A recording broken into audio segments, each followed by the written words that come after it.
अस्सलाम वालेकुम नाज़रीन, मैं हूं अलबीना और आप देख रहे हैं मेरे यूट्यूब चैनल। नाज़रीन, इस वीडियो में मैं आपसे बात करूंगी डॉक्ट्रीन, एक ऐसे एंशिएंट डॉक्ट्रीन के हवाले से जो मैंने लास्ट ईयर पढ़ा था और मैं बहुत ज़्यादा हैरत में आई। उसकी वजह मैं आपको बताऊंगी कि क्यों, और फिर मैं इस की पूरी फ़िलासफ़ी को आज की जो कंटेम्प्रेरी सिचुएशन है उसके साथ इंटरकनेक्ट करके आपको समझाने की कोशिश करूँगी। मैंडेट ऑफ हेवन होता क्या है? मैंडेट ऑफ हेवन एक एंशिएंट चाइनीज़ फ़िलासफ़ी है, फ़िलासफ़िकल डॉक्ट्रिन है, जिसमें बताया जाता है कि कहाँ से मिलता है इक़्तिदार, और इक़्तिदार कब तक आपके पास होता है, और इक़्तिदार को अगर मिसयूज़ किया गया, यानी पावर को आप अगर मिसयूज़ करें तो फिर क्या क्या हो सकता है, कब कब अलार्मिंग सिचुएशन आ सकती है, और कैसे इस इक़्तिदार को छीना जा सकता है। ये तमाम तर फिनोमिनन जो है ये बात करता है मैंडेट ऑफ हेवन के हवाले से। जब मुझे लास्ट ईयर इस बारे में मालूम हुआ अपने एक चाइनीज़ प्रोफेसर से, तो मैं बहुत ज़्यादा मुझे हैरत हुई, क्योंकि मैं कुछ चाइनीज़ फ्रेंड्स को जानती हूँ, उनका दीन से दूर दूर तक कोई कनेक्शन नहीं है। तो मेरे जहन में एक यही परसेप्शन था कि शायद ये सिर्फ काम और पैसा, इसी हवाले से इनका फोकस होता है, और दीन के ऊपर इनका कोई फोकस नहीं होता, और शायद रिलीजन के ऊपर बिलीव नहीं करते। लेकिन जब मुझे लास्ट ईयर मेरे एक प्रोफेसर से मालूम हुआ मैंडेट ऑफ हेवन के बारे में, उसके बाद उसी हफ्ते में दूसरे प्रोफेसर से भी मालूम हुआ, तो मैं बहुत ज़्यादा हैरान हुई कि आखिर ये है क्या। मैं आपको बताती चलूँ, इसको ज़रा मज़ीद एक्सप्लेन करूँगी, लेकिन एक पैराग्राफ मैं आपको सुनाना चाहूँगी ताकि इससे आपको ज़रा ज़्यादा समझ आए। The mandate of heaven is an ancient Chinese philosophical doctrine evolved during the Chu dynasty in the first millennium BCE to confer on an emperor the legitimacy to rule over his people. The popular theory runs thus: heaven, the natural order in the universe, wishes harmony on earth and seeks to establish this through conferring its mandate on the emperor. But conditions apply. The claimant must govern as a just and big and ruler, and bringing prosperity to his people. If not, heaven may withdraw the mandate, leaving the field open to anyone who could claim that his superior governance would rectify the injustices of the previous regime. ये बहुत ही मज़े का paragraph है। इसमें आपको मालूम हुआ कि ये एंशिएंट चाइनीज़ फ़िलासफ़िकल डॉक्ट्रिन है, और ये चू डायनेस्टी के दौर में इवॉल्व करता रहा, और इसी फ़िलासफ़ी के ऊपर बहुत सारी जो हुकूमतें आई कह लें, या फिर सल्तनत कहना ज़रा ज़्यादा बेहतर होगा, क्योंकि वो पॉलिटिकल सिस्टम तो था नहीं। आज भी चाइनीज़ पॉलिटिकल सिस्टम बहुत रेयर कंट्रीज़ में पाया जाता है, और वो डिफरेंट है काफ़ी ज़्यादा। तो उस वक्त जब ये डायनेस्टीज़ हुआ करती थी, बादशाहत हुआ करती थी, एम्परर्स का दौर था, ये उस वक्त की फ़िलासफ़ी है और उस वक्त का डॉक्ट्रिन है। अब इसमें ये बताया गया है कि जो मैंडेट है, जो पावर है, मैंडेट ऑफ हेवन, वो है मतलब क्या है, मतलब हेवन की पावर। आपको थोड़ा बहुत समझ आ गया होगा, मुझे भी थोड़ा सा समझ आ गया था जब मैंने फर्स्ट टाइम टर्मिनोलॉजी सुनी, लेकिन पैराग्राफ से ज़रा ज़्यादा आपको और मज़ीद क्लियर हो गया होगा। ये कहना ये चाह रहे हैं इस फ़िलासफ़ी में, इस डॉक्ट्रिन में, कि जो पावर है, जो इक़्तिदार है, जो रूल है, वो हेवन से आता है, और वो यूनिवर्सली हेवन से आता है, जिसको हम कहेंगे अपनी ज़बान में अल्लाह की तरफ से, खुदा की तरफ से। तो ये डॉक्ट्रिन ये बताता है कि तब तक ये पावर उस रूलर के पास रहती है जब तक वो इंसाफ पसंद होता है, और जब तक जो हेवन है उसकी गलतियों को, कोताहियों को इग्नोर भी करता है। आगे इसमें ये भी मैं आपको बताऊंगी। जिस तरह इसमें कैलमिटीज़ का भी जिक्र आता है, इसमें बहुत सारी ऐसी चीज़ें आती हैं जो कुदरती आफात हैं, वो कब कब कैसे आती हैं, वो भी हमें यही फ़िलासफ़ी बताती है।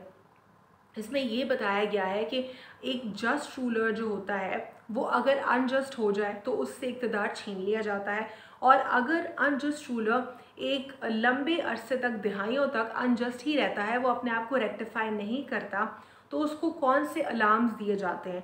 अलार्म्स होते हैं अर्थक्वेक की सूरत में, अलार्म्स होते हैं फ्लड की सूरत में, और इसी किस्म के और अलार्म्स आते हैं जिसको हम कहते हैं कुदरती आफात। यानी कुदरती आफात का आना, हमारे मज़हब में भी यही कहा जाता है कि या तो अल्लाह का अज़ाब है या आजमाइश है, कुदरती आफात की जब हम बात करते हैं।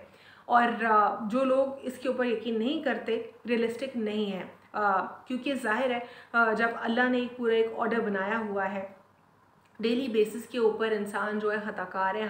हर इंसान से गुनाह होता है, गलतियाँ होती हैं, गुनाह कबीरा भी होता है, सगीरा भी हो रहा होता है। लेकिन इसमें लोगों का जो स्टैंडर्ड है वो मुख्तलिफ होता है। कोई बहुत पाक होते हैं, कोई मीडियोकर्स होते हैं और कोई बिल्कुल ही ईमान से खारिज और फारिग होते हैं।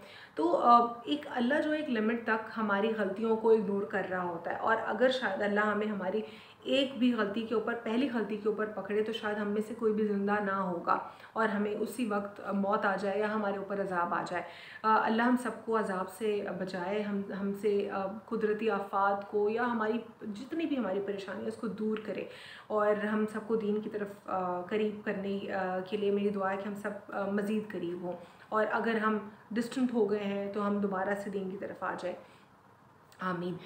तो ये तमाम तर जो एक पूरा एक फ़िनोमेनन है, इसमें जो अलार्म्स की बात की जाती है कि रूलर के लिए आते हैं, वो इसलिए नहीं आते हैं कि जिस तरह हम ये कह रहे होते हैं ना कि हमारे लिए ओवरऑल हम तो यही कहते हैं कि हम सबके जो है अमाल ठीक नहीं है इसलिए। लेकिन ये फ़िलॉसफ़ी बात करती है रूलर के हवाले से कि रूलर के अमाल ठीक नहीं होते, वो नाइंसाफ़ियाँ करता है, वो इंसाफ के तकाज़ों को पूरा नहीं करता। फिर खुदा किसको देता है, फिर अल्लाह किसको देता है वो मैंडेट ऑफ हेवन में, वो वही पूरा मैंडेट या पावर किसको मिल जाती है, जो क्लेम करता है कि मैं ये सारी गलतियों को रेक्टिफाई करूँगा। फिर अल्लाह उसको दे देता है पावर। और जब वो आता है और अगर वो भी खुदा न खास्ता वैसा ही करता है, गलतियाँ दोहराता है, वैसे ही कॉन्स्टेंटली अनजस्ट रूलर की तरह बिहेव करता है और लोगों के साथ इंसाफ नहीं करता, तो उसके साथ भी वही होता है और उसका भी इक़्तिदार, पहले अलार्म्स दिए जाते हैं, अगर अलार्म से भी नहीं सुधरता वो, तो उसके बाद उससे उसका इक़्तिदार हमेशा के लिए छीन लिया जाता है और उसको नेस्त नाबूद कर दिया जाता है। This is all about mandate of haven. और कहीं ना कहीं हम भी, बल्कि 100% हमारे दीन में भी ऑलमोस्ट यही फ़िलॉसफ़ी है हमारी।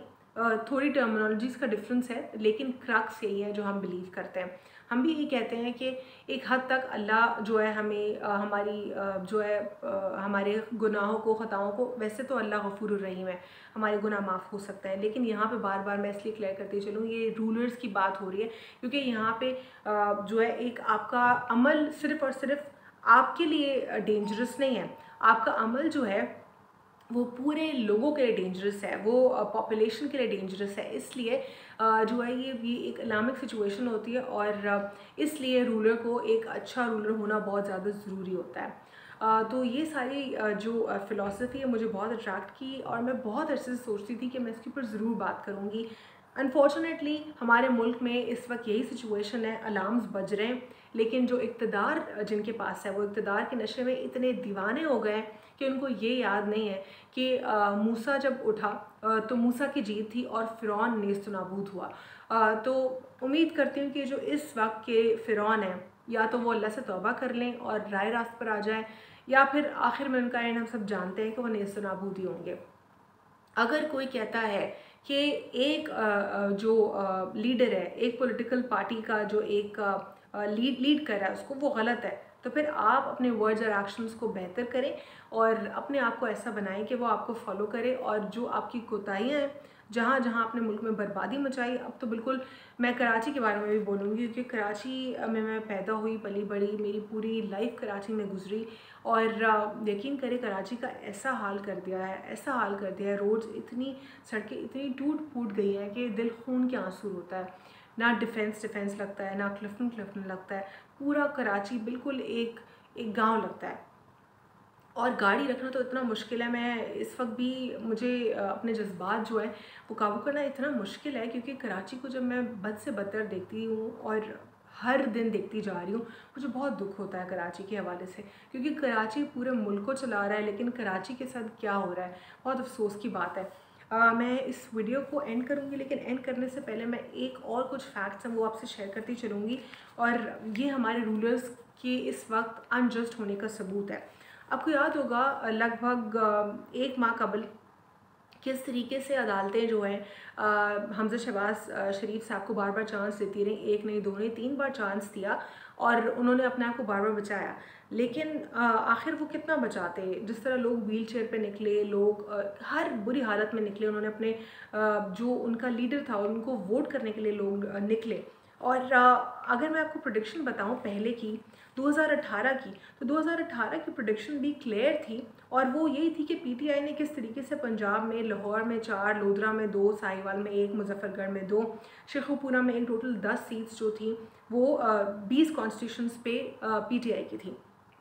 उसके अलावा जो इंडिपेंडेंट कैंडिडेट्स थे, आज़ाद उम्मीदवार, उन्होंने भी किस तरीके से 10 सीट्स का जो है क्लियर उनकी थी और फिर उसके बाद उनकी शमूलियत किस तरीके से पीटीआई में होना, जंग में 2, रावलपिंडी में 1, खुशाब में 1, बखर में 1, फिर उसके अलावा फैसलाबाद, मुल्तान, बहावल नगर, लिया, डेरा गाजी खान, तमाम तर जगह पे एक एक कॉन्स्टिट्यूंसी में एक एक सीट होना, ये 20 का एक नंबर आ रहा था हमारे सामने जो कि बहुत क्लियर था पीटीआई के हवाले से। लेकिन उसमें कैसे आंखों के सामने बहुत बुरे तरीके से गेम खेला गया, लेकिन उस गेम को आखिर में एंड ही होना पड़ा।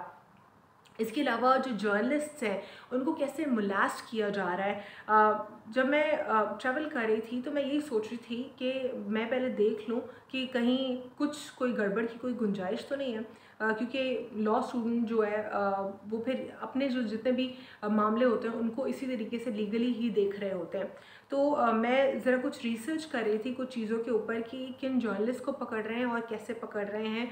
तो उसमें मुझे हैरत हुई कि जो क्लियर कंडीशंस दी गई हैं ईसीपी की कि आप सिर्फ इन्हीं कंडीशंस के ऊपर किसी का नाम ईसीएल में डाल सकते हैं, उसको वॉयलेट किया जा रहा है। किसी मास मर्डर का नाम ईसीएल में आ सकता है, किसी ऐसे बंदे का नाम ईसीएल में आ सकता है जिसने कोई मोलास्ट किया, लोगों की आउटरीच की हो मोडेस्टी को, मतलब वो कोई ऐसा क्रिमिनल हो जो बहुत ही बुरा लेवल का क्राइम उसने किया हो। या फिर एक और कंडीशन ये होती है कि कोर्ट की तरफ से डिक्लेयर किया गया हो कि he is not allowed to travel. तो मतलब बहुत सारे जर्नलिस्ट तो ऐसे थे कि जिनको रोक लिया गया, इनमें से कोई भी कंडीशंस उनके ऊपर क्वालिफाई नहीं हो रही थी। हाँ, कोर्ट के हवाले से अगर किसी के ऊपर था तो वो कोर्ट ने क्या डेफिनेटली उनको दिया था, कोई डॉक्यूमेंट या कोर्ट ने कहा था या नहीं, ये क्वेश्चन मार्क है। इसके अलावा कुछ वो जर्नलिस्ट जिनके ऊपर कोर्ट की तरफ से, जिनको कोई कोर्ट की तरफ से समन नहीं मिला, उनको कैसे जो है उनका नाम ईसीएल में आए। तो ये तमाम तर कंडीशंस। और फिर उसके बाद एक जर्नलिस्ट जो उनको मतलब मैं बयान नहीं कर पा रही उनकी कंडीशंस, जमील फारूकी साहब की, लोग उसका मजाक उड़ा रहे थे। मतलब ठीक है, आप उनके लहजे से या आप उनके स्कूल ऑफ थॉट से एग्री नहीं कर पा रहे होंगे, आपको पसंद नहीं होंगे, लेकिन जो लोग कहते हैं ना टक्कर के लोग, वो टक्कर के ही हैं और वो डेफिनेटली टक्कर गए। तभी उनमें इतनी हिम्मत थी कि वो उन लोगों के बारे में बात करते रहे जिनके बारे में लोग सोचते हैं बात करते हुए। लेकिन अगर आपको लगता है कि आप किसी की मॉडेस्टी को आउटरीच करके और आप एक्सपेक्ट करेंगे कि वो बंदा नहीं रोएगा, तो आपको डूब मर जाना चाहिए। मतलब ये इतना बड़ा क्राइम है, क्या ज़मीन हिलेगी नहीं? क्या अल्लाह की तरफ से गज़ब नाजिल नहीं होगा? आपने कैसे किसी के ऊपर अपने हाथ डाला? मैं वो लफ्ज़ ही नहीं बोल पा रही, मैं इसलिए बार बार अंग्रेज़ी में वो लफ्ज़ इस्तेमाल करी, मुझे अच्छा नहीं लग रहा वो बोलना। आप समझ गए कि मैं क्या बोलना चाह रही हूँ। किस तरीके से आपने किसी को हाथ डाल दिया और कैसे क्या किया आपने आगे? शहबाज गिल के साथ जो किया, क्या ये दुरुस्त है? फिज़िकल रिमांड तो उनका होता है जिनका कोई बहुत बड़ा क्राइम होता है। अगर वो उस किसी एक शख्स के हवाले से बात कर रहे हैं तो आप उनके साथ वो सब करेंगे, उनको इस तरीके से मोलास्ट करेंगे। मतलब आपको वाकई डर नहीं लगता क्या अल्लाह गज़ब नाजिल नहीं करेगा? कैसे ज़मीन नहीं हिलेगी? कैसे आप लोग ये जुल्म कर रहे हैं? मतलब ये तो जुल्म है। मुझे ये बता दीजिए किसकी मॉडेस्टी को आउटरीच किया गया इमरान खान साहब की हुकूमत में? मुझे ये भी बता दीजिए कि किस तरीके से इस तरह हाथ डाला गया, जर्नलिस्ट को ऑफर किया गया।